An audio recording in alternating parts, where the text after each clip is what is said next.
Okay, so this is Ring Talk 12, the Unsung Heroes Edition podcast, and we're very happily sponsored by Hype. We want to say thank you to Hype for allowing us to tell the stories of our unsung heroes from the boxing industry. So, once again, Hype Energy Drinks, thank you very much. Now, today we've got one I've been really looking forward to doing. We've got a young lady who basically has come from a young lady, I guess, at school, a normal lady, and she's now the CEO of an international modelling agency that supplies and delivers all the ring girls to the cards that you see on the TV and all the small hall shows. And there's a lot more to her as well. So I'm very pleased to welcome Miss Kayleigh Debono. Hi, How are you? I'm good. How are you? Very well, yeah. Now, I said it right. Did I say Bono or Bono? I've got it wrong, haven't I? Debono. Debono. Mm. Well, listen, this is great. I'm really pleased that we've got you on here. We've got a lot of things to ask you, but we want to know your story. So, I guess in a small amount of words, just give us a couple of minutes on sort of where you grew up and where you were born and what your sort of childhood was like. I know you were born in Malta, so tell us from that kind of place what it was like being you. So I don't really remember living in Malta because I was small, really young when I was born there, but I moved to the UK when I was like 2, I think. Right. So I don't remember anything about living there when I was younger. But when we That's moved, helpful for the I know. podcast. Don't remember anything about Malta, but we moved to the UK. Yeah. And I was living in Chesterfield like my whole life, Chesterfield. So you're a Chesterfield girl. And Okay. if you know Chesterfield, there's nothing, Not a lot going on. nothing going on. The Crockett's Fire. If you say Chesterfield, that's the only thing people The pub. will know. The pub and the Crockett's Fire. Yeah. So that was just a really quiet, normal childhood. Yeah, just very normal, very Very normal, normal. very normal. Okay, and I mean, is your mum and dad both Maltese, or was it just your mum? My dad's Maltese. Your dad's Maltese. My mum's English, and Okay. my mum met my dad in Malta. She was doing a season when she was younger. Met Right. my dad. Like a rep sort of thing. Yeah, a rep. She worked in a bar. She just went over and just Right. was like, "I'm gonna get a job. I want to stay here." Met my dad. Stayed there for 10 years. Oh wow. Had my sister. Had me, and then mum and dad split up. So my mum came back to Right. the UK. As you would. Yeah. And what was school like for you? Were you good? Were you the brain box? Were you the sporty one? I was just very normal. I just very fine at everything. I got A's in everything, but I was in the top class for everything, but I was Right. probably the bottom of the top class. Like I was never like So you were clever, but you weren't really clever. yeah. I'm only joking. Yeah. Basically. You're cleverer than me. I Yeah. know that. I passed, but Yeah. I didn't excel. At And school. so you've had a nice upbringing, a good, schooling, and then you get to sort of 15, 16, and you discover boxing. Tell me how that happened. So my mum's partner at the time, Yeah. it was really weird actually. Me and my friends were due to go out. I can't remember where we were going, but she cancelled on me. Right. And my mum's partner was an MC at the Ultra White Collar Boxing. I don't know if you've heard of it. Yeah. So he was going to MC that night, and he was like, "Just come to the boxing with me." And I was like, "Fine." I was already dressed and ready to go out, so I went with him. Sat next to him ringside when he was kind of in and out the ring. Yeah. And he knew the organisers because he'd worked with them loads. Like every weekend he was working with them at different shows in different locations. And they were like, "Do you want to help with the raffle tickets? We'll give you some money." So I was like, "Okay." Okay. Did the raffle tickets and they gave me, I think it was like £40 or £50, and I was 15 or 16 and I didn't get pocket money, so I was like, "This is amazing, like Yeah. I want to do it all the time." So every time he went after that, I just went with him and did Oh, the wow. raffle tickets, and then started hostessing for these ultra white collar events. Yeah. And that's kind of like how I got into And that's how you found boxing. Yeah. That's not a bad start, is I it? know. And 50 quid a week is I know. pretty good as well, isn't it? For selling a Sometimes few- Saturday and Sunday, Wow. both days, £100. So you obviously had that sort of work ethic from a very young age. Yeah. And it's something I know has stuck with you all the way through to the modern day. Yeah. So how did the ring girling happen then? Because you're hostessing, you're selling raffle tickets, you're earning a few quid. How did the ring girl side of things happen? So we were at an event in Newcastle, actually, And it was only a small. All of these events were really small charity events, and this one was in a hotel, kind of like conference hall. So it was Yeah. very, very small. There's a couple of hundred people there. Yeah. Yeah. And the ring girl turned up. She was super drunk, like Oh no. plastered, like completely drunk. And I've obviously seen the ring girl for like maybe a year and a half now. Yeah. And she got in the ring. She just put the card up and kind of like went like that, and then got out. She didn't walk around. She was just all over the place. So the organizer was So it wasn't going well for her. bad. Yeah, really, really bad. And the organizer just said, Kayleigh, I'm sending this ring girl home. We're doing an interval. After the interval, you're going to ring You're her. in. I was like, no. I really had no interest in doing it because I was just, I wasn't confident to do something like that. Right. So, but anyway, I drank the bottle of wine that was the prize for charity, so they had to buy it. Well, hang on, that's what got her in trouble in the first place. I didn't drink all of it. I had some of it to get my confidence up. And then, just got in the ring. And the first time I went round, there was like a disco ball. And obviously it's a small room, so the disco ball's low. And I hit the disco ball with the card, and I thought, oh no. I thought it'd be so obvious. But I watched the video back, and it was fine. And once I'd watched the video of me walking around, I was like, I look great. I'm going to do it. And I loved it. And from there, I've just... That's how it happened? Yeah, that's how it happens, yeah. Wow. By accident. Just by accident. So you had no interest in doing it whatsoever and ended up in there loving every second of it. Yeah. So, obviously, these are smaller hall shows. And what are you at this age? 16, 17? I think I was 16 or... Weren't you supposed to be 18 to do it? I was too young to be drinking and ring girling. Well, maybe you were 18, yeah? And how did you kind of make that jump from the small hall shows, in effect, to a slightly bigger stage? So I was watching like a lot of the other ring girls. I followed a lot of ring girls on Instagram, and some of the girls that work for White Collar Boxing, because there was loads of White Collar Boxing shows at this point. I followed them, and they'd be doing all other events, and I thought, you know what, I wanna do more myself. And I followed Sarah Beverly Jones. Yeah, I followed her for years. As soon as I went in the ring the first time, I followed her, and I thought, she's so cool. Like, I've always really looked up to Sarah. So let's just tell the people that Sarah Beverly Jones owned SBJ Management, which was then the company that supplied all the ring girls worldwide. Yeah. Okay. So you followed Sarah. Yeah. So Sarah was actually a ring girl. I don't know if she had the agency at the time. She did the same sort of thing. I think she worked her way up, didn't she? I can't remember if she had it. She was definitely ring girling still herself at this point. So I followed her, and then I was ring girling for White Collar for ages, and then she put out a flyer for a catwalk party, so a scout party. Right. And you could enter to become a World Boxing Super Series girl. So if you won, you'd get the contract with World Boxing Super Series, which was massive. Like, that was big time. then. Yeah. And I thought about it for ages. I had a video call with Sarah, applied for it, and she was like, yeah, I'd like to invite you down to compete. Oh, wow. And even I've never really had much confidence to do anything like that. So just doing the white collar shows, I thought, it's my safe place. You were happy. Like, it's fine. And even on the actual day of going to the competition, I was like, I'm not going. Like, I'm too scared. I'm not going to win. I had no confidence in getting anywhere with it, but I just thought, I'm here now, paid for it, like paid for my sponsor. I'll just do it. Yeah. And then I did it. I invited so many people to come and watch, and then a couple of days before, I was like, nobody's coming. Nobody. I didn't have any of my friends or my family there. No. And I was like, no, because I didn't think I'd win, so I thought, I'm not going to be embarrassed. I'm quite like that. I'd rather like lose alone. I wouldn't want anyone to see I don't like failing. Right. So yeah, and then I came. But you clearly didn't. No, I came second. There was one other girl. She Okay. came first. She was amazing. But yeah, us two both got the contract with World Boxing Super Series. Wow. That's how it happens. So you get the contract. You've come second place. You've done incredibly well.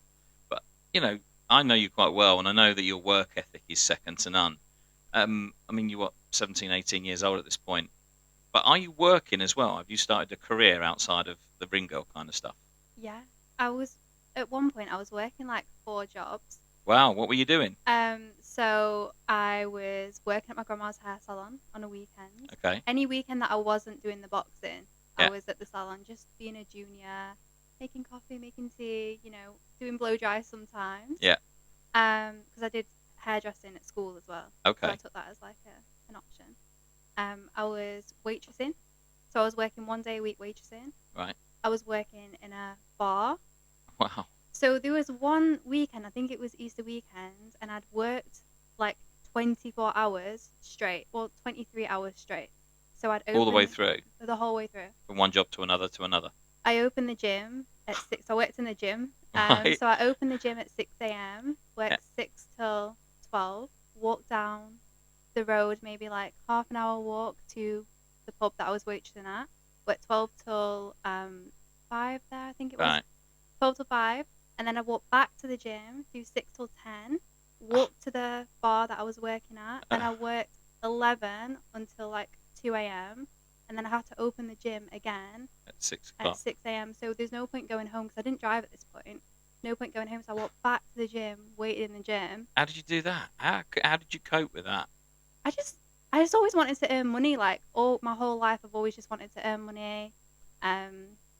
Make your own way. Make my own money because I was never given anything from my mum or my dad. Like didn't have it to give me.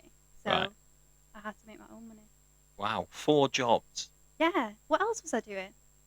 I'm sure I was doing something else as well. Probably running for president or something Probably. like that. Might as well the at that same point. time. Might as well at that point. Yeah. And you're still quite a young lady at this time. Yeah. You know, you're not 35 because you're not 25 now. I mean, No. it's it's a great work ethic, and Mm. the youngsters of today don't have that. So you should be commended on that. Mm. So you've got your boxing Super Series contract. Yeah. What was that first night like?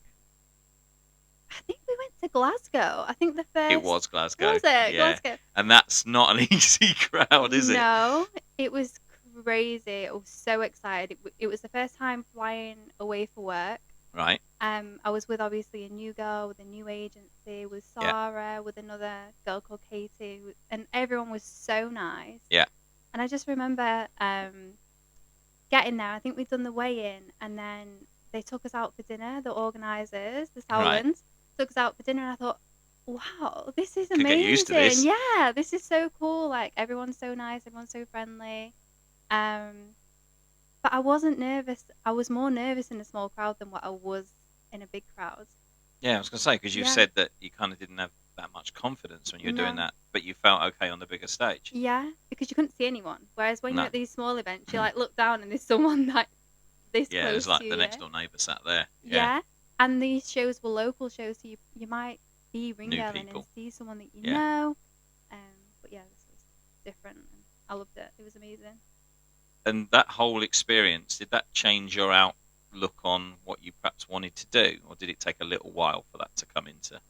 As soon as I signed with Sarah, so Yeah. I won the. I think I won the competition. Then maybe a couple of days later, I messaged her and I was like, I want to work with you full time. Like I'm so excited. She's like, I can't offer you full time work. So I think as soon as I did that job, Yeah. I thought I want to do this full time now.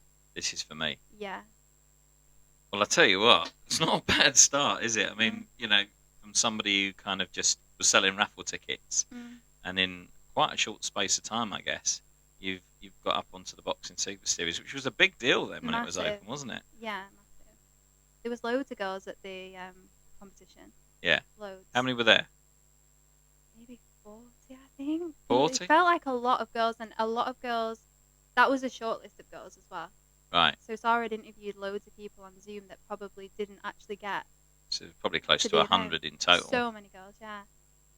Wow. You've done very well, young lady, haven't you? Thank you.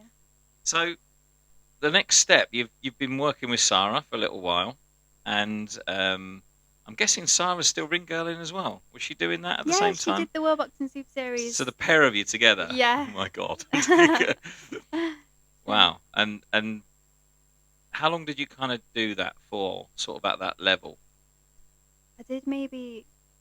I think I started at the end of the last World Boxing Super Series season of that year. Right. So I think I only did maybe 3 or 4 shows with World Boxing Super Series, and then it was the end, Right. and it didn't continue. Okay. That So makes what sense. happened then? So I kind of went back to doing. I had a full-time job anyway, so throughout all of this, this was kind of just like a side hustle. It went a little bit quiet. I think COVID hit. What was your full-time job? What were you doing full-time? I'd probably like moved a few different jobs in that at that Right. stage. So I was working. I got my personal training qualification. Yeah, so you're doing quite a lot in the gym. Yeah, doing my personal training. I also ran my own boot camps. I had like 30 people come into a boot camp on my back garden. It was In called your back garden? yeah, it was called How back big's your garden? yeah, it was called Backyard Boot Camp, and I had loads of women. It was all women. Backyard boot camp? Yeah. That's a brilliant name. So we'd go like running. We'd do all body weight exercises, and it was really fun at the time. Yeah. So I was doing the boot camps, and then I don't know why. I think I just saved enough for a mortgage. I think I was coming around the time where I wanted to buy a house. I would think I was 18 or 19 when I bought my first house. You're 19. Yeah. Wow. But I needed 2 years worth of self-employment to buy this house, but I just didn't have it. So I got a job full time in a call center, which was awful. But I was so good. I can't imagine you in a call center. I was so good at it. Honestly, do you know, like it was outbound selling gas and electric. Oh my god. So you That's a cold hard call job. people, yeah, try and switch them from whoever they're with to this new company that you wouldn't have heard of it. Right. So it was really tough, but I was so good at it. I don't Were know you? why. Yeah, really good. So I stayed there for a while, and then I moved into car finance. So again, another office job. And then Sarah put me in contact for a promotional job with a huge vape brand, and I started and I Okay. got that. Are we allowed to say who that was? Yeah, it was a brand called Red Liquids. Okay. At the time, it's not. They don't sell their vapes anymore. It's kind of they've moved on to like a device rather than a liquid now. Okay. But yeah, I was a Red Liquid girl, so some people might have seen Red Liquid girls. I remember Red Liquid. Yeah. Yeah. So I started working for them, and they were like, They knew that I worked full time in an office, and I wasn't just like a promotional girl only. So they offered me a full time job. So and then that's where my promotion ended with them, and I was just working for them. For them directly. Yeah, as an account manager, and then I was doing all the international accounts, and then moved up into operations. Like I was the operations manager after like 3 or 4 years. So after 4 years, you're operations manager of a massive brand, and you were still working gym and doing all the other bits and pieces as well. You really haven't stopped, have you? No. And now I'm even busier than ever. Well, I tell you what, we're going to take a little hype break now, and when we come back, we're going to talk about that bit, the evolution of Kayleigh.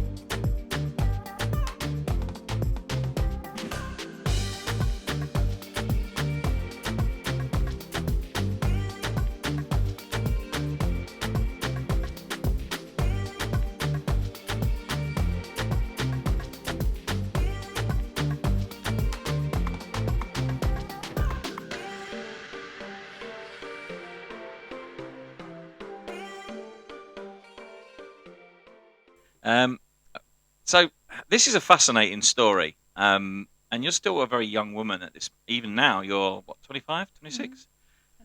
25. You've had 10, 11 years in a very crazy industry. Working with brands at a high level is not easy at the best of times. You're not only working for a brand as an operation manager, you're doing your promotional work, you're doing some ring girl work with Sarah. You're a very, very busy and clever girl. We know you from the big shows where you were ring girling for Queensbury. Yeah, Mr. Frank Warren. So how did that come about? How did you get onto those shows?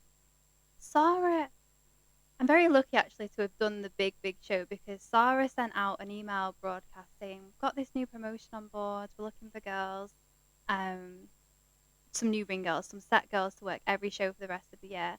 Right. And she messaged me and she's like, you need to apply for this, blah, blah, blah. I said, what's the uniform? Because Yeah. even at this point, I was still very self-conscious about my body, myself. Like every job that I'd worked, I've been in a dress. Right. So I always checked the uniform because I never felt confident wearing anything revealing. She said, "Oh, it's hot pants and a sports bra," Right. and I was like, "Count me out. I'm not doing it. I'm not confident for that yet." Blah blah blah. And I'd worked a lot with her already. Yeah. But yeah, I was just like, no, I'm not doing anything in hot pants and a crop top. So two of my friends actually got the promotion, Frank Warren promotion, and they worked at loads of shows. They did so many events, and the first event they did, they was in a dress, and I was like, why are What? they wearing a dress? I was like, why are they wearing a dress? I was like, oh, I would have loved to have done it. It was just a one-off though. Right. So then after that, they was in the hot pants and the Yeah. crop tops, and then I don't know how it came. I think one of the girls was ill or something. So Sarah said, like, Kayleigh, can you fill in for this event? And I was like, okay, like, I'll fill in. Did it. And I thought, oh, it's actually okay. It's not that bad. And then I started doing a little bit more for Frank Warren, Yeah. like, just filling in where I could. So you got your confidence. Yeah. And even now, like, I don't like wearing hot pants and crop tops. All the girls know, like, don't film me from that angle. Don't film me from that angle. Oh, tell me about it. Like, Nightmare. it's difficult, like, because you see all the other beautiful girls, and it's hard not to compare yourself to them and how they look in the uniform and things. But yeah, and then the email came through about the big Fury fight, Mr. Fury. the Fury fight. Oh my god! And so you were, and people don't know this, you were the Tyson Fury ring girl. Twice. Tell us about that, because that's an amazing feat to do. I mean, he's the biggest star in boxing. Whether you like him, whether you don't, he is the world heavyweight champion, the one that they all want to beat. Tell me what that was like, because I was actually at both of those, and they're just phenomenal events. It was amazing. It was the best atmosphere event ever. Right. The best event that I've ever. The first Fury fight, the first one was the best. It was so exciting. It was freezing. Were you there? Yeah. Imagine, so we're in hot pants and a bra. I had a nice big coat on. I think we had little zip up jackets. They weren't provided, so me and Antonia brought a little zip up jacket. Right. So we was like cuddling up to each other, like trying to keep warm. It was freezing, but the atmosphere was crazy. It was big, wasn't it? It was massive, but so many girls applied for that, and I was like, I'm not going to get it, because I wasn't a set Queensborough girl at the time. There was two girls that were set Queensborough girls, so I thought these two girls are definitely going to get it. And then there's going to be, these are both brunettes, and then there's going to be two blondes, or a blonde and a redhead, or they're not going to do three brunettes. Like, it's just not going to happen. So I kind of, like, I put forward for it, but I didn't expect to get it. Like, I really hoped for it, and I was like, please, I really want it. And you got it. And I got it. And what was it like on fight day? So this is your first major event.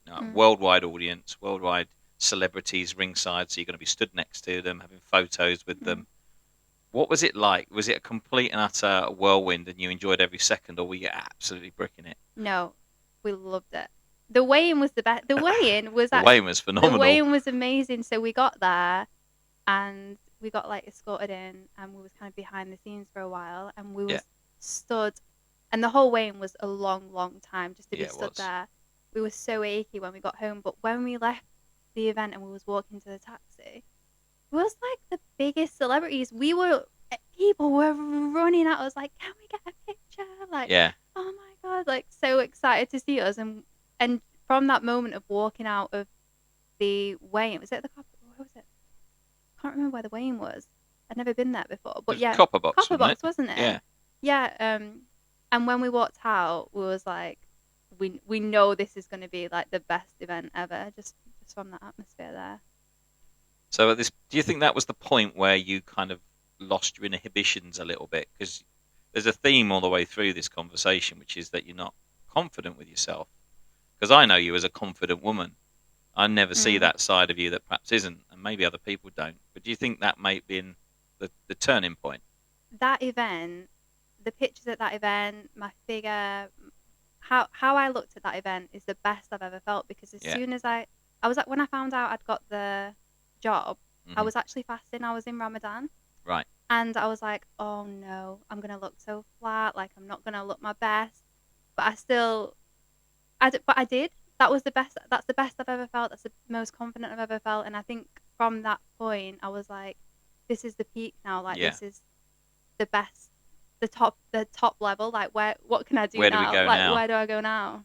Because I think, and again, and it's another theme. You've always strived, from what I can hear and what I can make out, to do the next thing. Yeah. You've worked hard. You've grafted. You want a house, so you've gone and worked for 2 years, 4 jobs.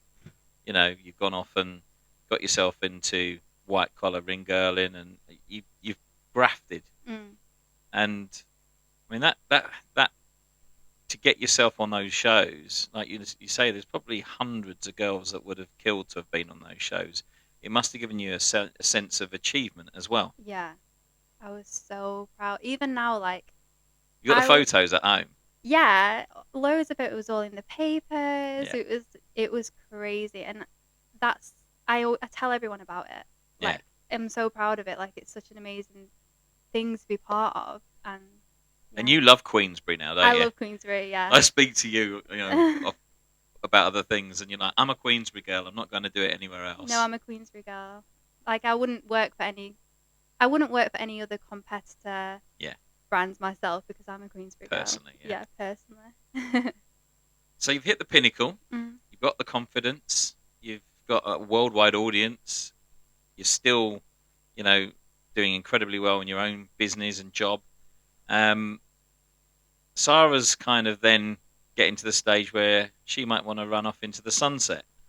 How did it happen? Because there's a transition here where you decided, yeah, you know what, Sarah, let me become the boss. Mm. What happened? Tell me about that. I think after the second Purify, I thought, what can I do more myself now? Yeah. Like I can't go anywhere in this industry higher than this fight, than this event. Yeah. So I'm always in touch with Sarah anyway. I always ask how it's going. Like I always wanted to be part of her agency, and she'd always say to me, if I could hire you, I'd love to hire you. Like Yeah. I'd love you to work with me, blah blah blah. But she was working full time, so she didn't have time to do both, like run the That's agency. often the case, isn't yeah, it? and she's smashing it at a new job, and she found this new love for what she's doing now. Yeah.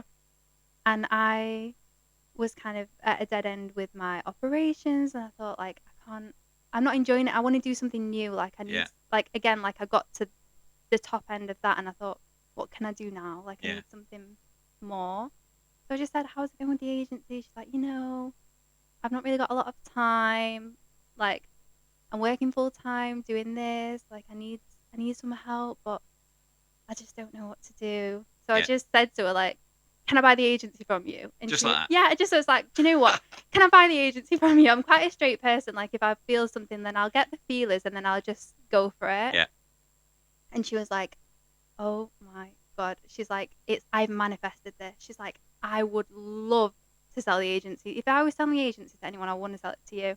And then like in like 3 weeks, we just turned the whole Done. thing. Yeah, done. Just done like that. Just like that. Yeah. So SBJ Management becomes Memo. Memo Management. And what does Memo stand for? Everyone asks me this. Yeah, It and I'm doesn't- asking you now. Come on, tell us the It truth. doesn't stand for anything. Really? Nothing. So I took over the agency, and I was like, right, I need to get things sorted. I need to get my company's house on. I need to get a page. I need to. Yeah. I need to have a brand. And I was just walking around my apartment, just saying random, like literally walking up and down, going, painting, plug socket, hype, lip gloss. Just throwing words out, like this, and everything I saw, like coat, perfume. And I was like, oh, my favorite perfume is called Memo. Right. And I was like, oh, Memo, get the memo, memories, like Memo girl. And it was just it. Yeah, I just saw the name of my perfume that I wear pretty much every day, and Wow. just thought that's got a ring to it. You finally cleared it up. Yeah. I won't tell you what I thought it meant. Oh, people say Memo, Memo. What is Memo? There's been many people try, but Mm. you've cleared it up, so we're pleased about that. Yeah. So Memo now is absolutely smashing it. and that's come from a lot of hard work, a lot of contacts, and having the right girls working for you as well. It takes a certain personality and bravery to do what a ring girl does. Now, a lot of people go, brave, but if they listen to this podcast, they'll understand and know that not every ring girl that gets in the ring is confident, and that might be the biggest thing she's ever done, and that takes a lot. You've made an awful lot of good contacts and good friends along the way. Tell us about some of those people and just how influential they've been in helping you get where you are now, and also going forward in the future. So obviously the first person would be Sarah that I met. Yeah. And I just love Sarah, how she's just always had such a free spirit. Like, mad as a box of frogs, Sarah. She's just so chill, like nothing's a problem, like everything's kind of like last minute, it's cool, it'll work out, like and I see this and I'm like, I'm the total opposite. I'm like, oh my god, no, it needs to be this. So I think meeting her and seeing how she ran the business and how, like, and even now sometimes we work together on things, like, so Sarah was like one of the first people that I met, and still, like, I've got a message from her now that I need to reply to. Like, we speak all the time, and she's become like such a good friend. Like, I was at her engagement party the other day, and just someone that I used to look up to and still do is now like a really good friend. And she's good fun, Sarah. I remember being in a chicken shop in Manchester at 4 o'clock in the morning with her, and it's she's just the life and soul of the party, isn't she? Yeah. What about the girls? Come on, you met quite a lot of friends and people that work with you, and tell me about those. So my best friend now is someone that I met on a job, like a random job. It wasn't actually through Sarah, it was through a friend of a friend who was helping a friend out. So it just happened totally by accident. And we met on this job. It was the most boring job in the world. Like the worst. It wasn't the worst job, but it was just boring. Like, not every job that we do is glamorous and exciting, and it's hard work. It's a lot of the days you're on your feet all day, and we was at this job. It was the hottest day of the year. And where were you? Or can you not say? Were you at a racetrack by any chance? Yeah, we was at a racetrack. Right, you're at a racetrack. So we met on this job, and we just entertained each other the whole day. Like, you meet some girls on jobs that you don't always get on with. Like, not that you don't get on with, but you might not become friends. Not click with. You might not click. But on this job, we just clicked, and the whole day was just being silly. Like, just being silly. And yeah, ever since then we've been best friends. So. Are you allowed to say what her name is? Amelia. I'm only saying that because she sat to the left of me about 4 foot away, but the camera can't see her. Glued at the hip even now, like, and that's 4 years ago. So yeah, it's nice. You meet loads. I've met so many friends, like, through the promotional. In fact, pretty much all of my friends now have come through there. Yeah, I can't even think of maybe like pretty much all of my friends now are through that agency. Yeah. So Memo, like I said, is smashing it. It's doing very, very well. What are the plans for Memo? Because the girls who are working for you now are smart girls. Okay, obviously attractive girls. That comes with the territory. But they've got to be clued up. They've got to be clever. And, I mean, some of the brands that you're taking on, like Ignite and so on, there's a lot of good brands that are working with you. And that's not a coincidence. That's through hard graft and reputation. What are your plans for Memo in the future? Just to take over.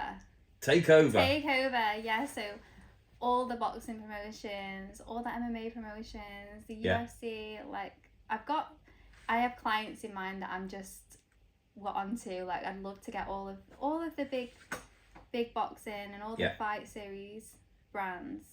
If we haven't got them already, like, we're coming. Oh, you're on notice. Everyone's on notice. Yeah, we have the best girls, though, honestly, in the promotional industry. Why do you think you have the best girls? Tell me why.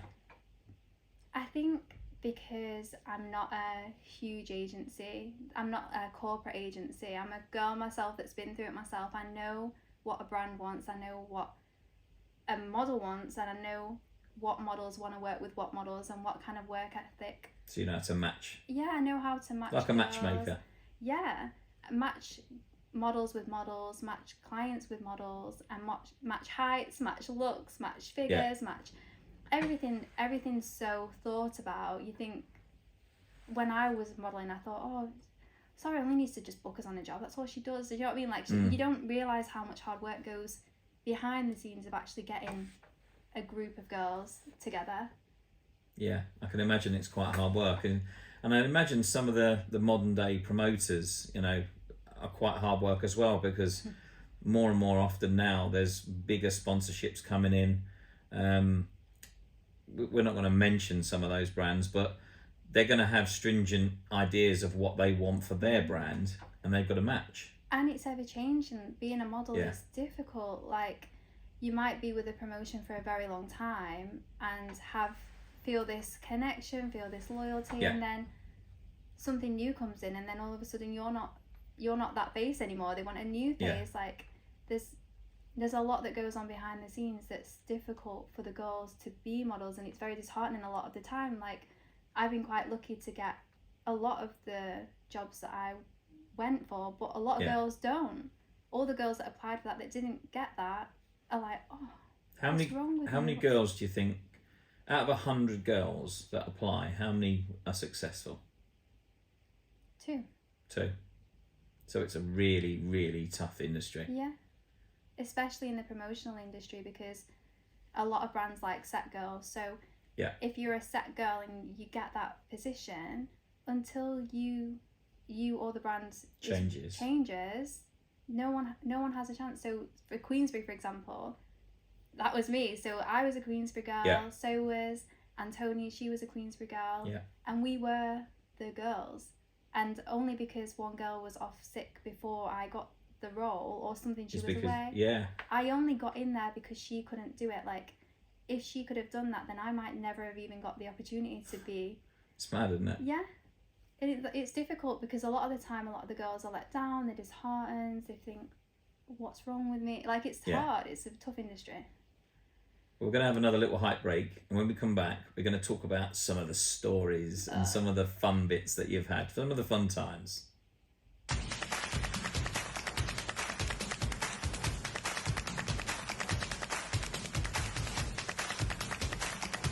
So listen, we're back from our hype break, and I'm looking forward to this bit now, because you're going to divulge some funny stuff, some experiences. I mean, obviously you've been to lots and lots of big and small events.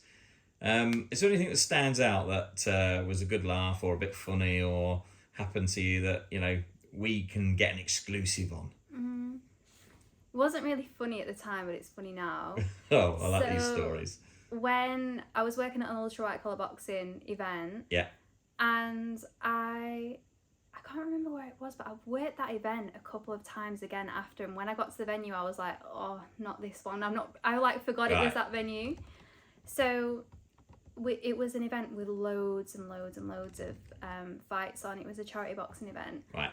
And I was sat ringside, and I think it was like the end of round 1, or I can't remember what it was, but one of the boxers, bearing in mind this is a charity event, it's not for any belt, any title, nothing like that. It's just a bit of fun, just a bit of fun for charity. For charity. The whole crowd was wild. Everyone was so drunk. Everyone was like acting up, getting kicked out. They had to turn the lights on multiple times to like sort out fights. So it was just one of those nights.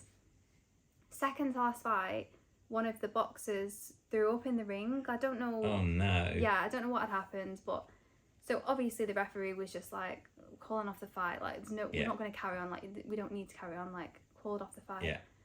This woman, his wife, I'm assuming, jumped over the barrier. Right. And was like barging her way through, and I was at ringside, and it all hell was breaking loose. And she stood on the chair next to me with her heels in her hands, and I just tapped her. I said, because everyone was like trying to calm the crowd, so I just tapped her, and I was like, just sit down. Like, you can sit here, but just sit here, because you're gonna get kicked out. I was like, just sit down. And she just looked at me. She was clearly really drunk. She gave me the dirtiest look. And I just looked back at her like, whatever. Carried on like looking at what was going on. The next minute, wallop, heels. No. She looked like she was walking off. So I just was like, oh, whatever. Then looking, heels. She lobbed you with the heel. fully, so my head just went, what? Smashed on the table like that. Hit the table, and I like lifted my head up, like obviously dizzy as hell because she's whacked me with the heels. Then she did it again. No. Yeah. And I was like, what the hell? And then I turned around, and at this point the security was obviously like dragging her away, but I was like, oh my god, it was crazy. Over a charity boxing event as well. So yeah. Crazy. It says you stuck with a couple of boot-ons out your and out I your head. had to stay because there was one more fight. It was second to last fight, so I had to stay in ring on the last fight. No. I was devastated, but yeah, that was one thing that. Oh my god! Happened, You don't think of things like that happening. No. I mean that's extreme. That Extreme. wow. Yeah. I mean I know boxing can sometimes kick off a little bit, but you wouldn't have thought that would have happened. I've had beers over me and stuff like that, but that's just normal. But that was, and I was only young at the time. Yeah. So, but it sticks with me now. I wish I'd have walloped her back, but I probably would have You lost were the my bigger job. person. I was a bigger person and dizzy. You also had a stiletto hanging at your head. And what about your experience on the Tyson Fury fights? Has anything happened there? Anything good? Anything Just funny? silly stuff like, obviously we're all pretty nervous to go in the first time. Yeah. We all went in, and there was 2 new girls working this event that hadn't ring girls for a long time. So me and Antonia went in all fine. Mm-hmm. And then one of the girls went in, I can't remember who it was, and she was like all nervous. And as she was walking around, it was all really, really quiet. It was really quiet for all of us because the event had just kind of started, so there wasn't that much of a big crowd. But by the time she went in, it was like the second or third fight, and So it was getting busy. Getting a bit busier. And she was like, oh, and then she started walking around, and you could tell she was really nervous. And then they put Tyson on the screen above her. Yeah. And everyone was going, yeah, like cheering, like going crazy. And she was walking around like, okay, like this is for me. And then she got out of the ring and she was like, did you hear the crowd? And we was like, yeah, it's just because they put Tyson's on the telly. But other than that, she was devastated. She was like, oh, it was like, we shouldn't have told you.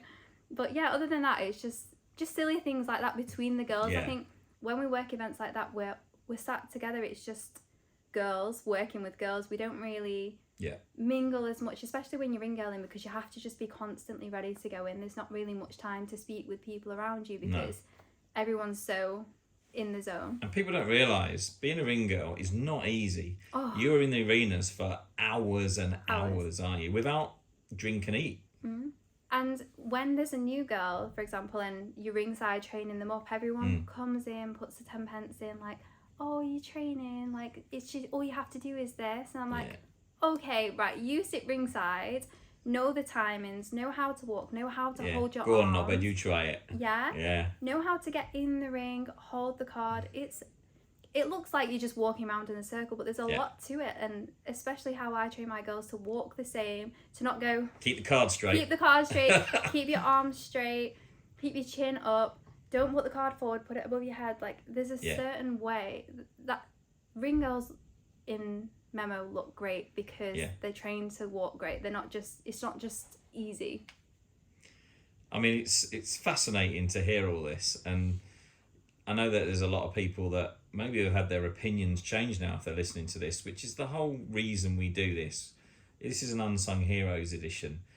People need to know about people like yourself.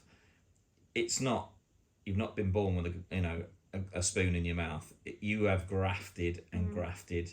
You know, you've come from what I can understand, a family where your mum's had to work all the hours God sends to give you your upbringing, and you know, you're working 4 jobs to do what you want to do. It's not been given to you. No.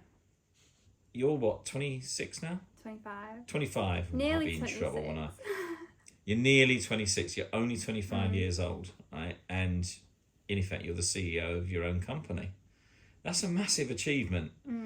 Coming from where you've come from and through your journey at such a young age. It must give you a sense of achievement now to maybe give your mum nice things and do nice things with her. Just tell us a little bit about how that makes you feel. So proud. Yeah. So my mum's not ever been able to afford... She's always given whatever she's got. She's grafted. Yeah. So whenever she's got anything, she'll give it us. She'll go short herself to give us. Yeah. My sister and my little brother. But yeah, we haven't had anything. We've not had a rich upbringing at all. So now, Plenty of love by the sounds of it, though. yeah, loads of love. Like, me and my mum are like best friends. I've just been with her this weekend, and we went to London. Like, Nice. do all fancy things together that she couldn't take. Places she couldn't take me, I can now take her, and it's like That's amazing. Yeah, it's nice. It's nice. That's lovely, and that's. I mean, that's all down to you working so hard. Yeah. You might honestly, you're getting me a little bit here now. It's not, people don't see this side of people like yourself. You know, No. you're quite well hidden from the public. People just see ring girls and think, oh, well, she's just looking pretty. And it is far from that, isn't it? I'm almost lost for words, because being the person I know you to be, and we know each other quite well, I didn't know some of this stuff about you. So it's not changed my opinion of you, because I know you've always been a very hardworking, polite, decent person, but I'm so pleased for you to be where you are right now. It's so nice to hear that a successful story is coming out of working hard and doing the right thing. Yeah. And it doesn't always happen like that, does it? No. So Memo Management, you're going to take over the world. We're filming this just before the Katie Taylor and Chantel Cameron fight over in Dublin. Are you going over? Yes. Are you? When are you going? I haven't booked my flight yet. I need to book. I booked everyone else's. I've booked 8 other girls' flights. So you got the just not girls my out own. there? Yeah, 8 girls. Me, and then we've also got 2 Irish girls working that same weekend. Oh, brilliant. So 10 girls in total. Wow. And they're working for Matchroom and Forged Irish Stout, is that right? Yeah. So you've got a busy weekend. That's the reason I'm going, because it's going to be mayhem. All it those is. girls. Yeah. I mean, it's going to be a big spectacle out in Dublin, and boxing's suffered a little bit in the last few years, especially through lockdown out there. It's good to see it coming back, and it's the second time this year that a big promoter has been out there and done a massive show. Obviously, it's a rematch, so, you know, it's going to be a great weekend, and I'm looking forward to it. I think all that remains for us to say is that we want to say congratulations to you for your journey and being who you are, because there are a lot of people in our profession that aren't decent and don't do the right thing, but I can tell with the people around you and the friends that you've got and the way that you run your company that it's been done right, it's been done from the heart and with good intentions. And I just want to say well done, congratulations. I wish you all the very best for the future, and I have no doubt that in 10 years' time we'll be having another chat and you will have taken over the world. Kayleigh Debono, thank you so much.